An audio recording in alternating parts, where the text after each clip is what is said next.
Have you ever wondered why some dreams remain elusive, slipping through the cracks of your fingers no matter how hard you try and grasp on? Has ever happened to you when you dreamed a dream but it fell through your fingers like it was nothing? Well, likewise it happened to my dad. My dad wanted to chase after the famous American dream of starting his own startup. But even his dream fell through his fingers, all because he couldn't get the right idea at the right age. So now the real question comes in, why did these ideas evade my dad during his so-called optimal age? Well, after a ton of research and talking with friends and family, traditional education takes the blame. And I know, traditional education is being blamed for a lot of other things as well today. But I'm not going to focus on them too much because it's not my cup of tea. Rather, I'm going to focus on the idea generation part of it. Anywho, traditional education often confines us to an environment where we are solving problems with predefined scenarios and textbook examples. But allow me to ask you, when was the last time you saw a startup start up from a textbook example? Not recently, I presume, because if that were the case, in my 9th grade science class, I have 340 problems. I should have been able to open up 340 startups, right? Well, no, because startups emerge from extracting real-life problems from the real world. Now, this is just the first limitation. Let's dive on in to the second one as well. Traditional education also tends to focus more on solving problems with specific domains, which in turn limits our understanding of complex issues that transcend disciplinary boundaries. Let's take photography as an example, shall we?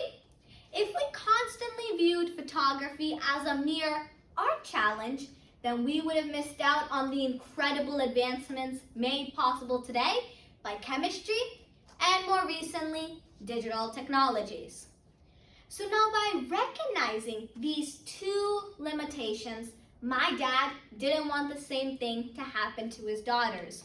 So alongside with sending us off to school so we can gain this traditional education, he pioneered together a home-based project which originated in our basement called the Perspective Building Workshop.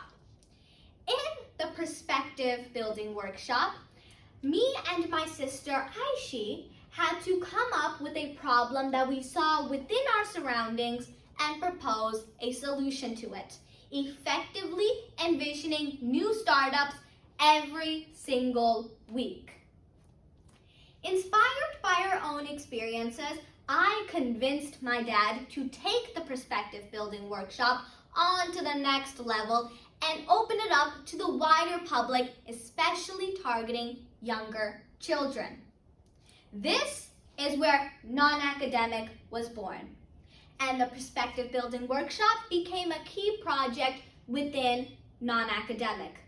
Today, on our non-academic YouTube channel, which now has over 500 videos, there is about 60 episodes of perspective building, featuring over 40 videos with innovative startup ideas from our participants.